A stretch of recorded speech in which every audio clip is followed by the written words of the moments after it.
भोजपुरी में अभद्र भद्दा जे गाई उजेल जाई। भोजपुरी में अभद्र भद्दा जे गाई उजेल जाई आ जे ज्यादा हद पार करी ना वही जेलवे में पेल जाई।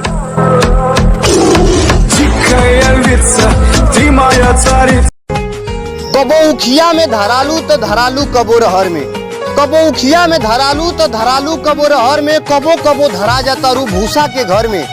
ऐसन बिरुइया बनावले बाड़ू करेजा कि पूरा यूपी बिहार डूबल बा तोहरे लहर में। पूरा जिला में तोहरे लहर बा। इज्जत मर्यादा के ख्याल नइखे अब समझदारन से भी नादानी होखता। इज्जत मर्यादा के ख्याल नइखे अब समझदारन से भी नादानी होखता।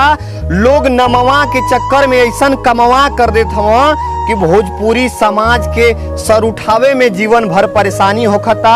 भोजपुरी समाज के सर उठावे में जीवन भर परेशानी होखता। भोजपुरी बर्बाद होखता।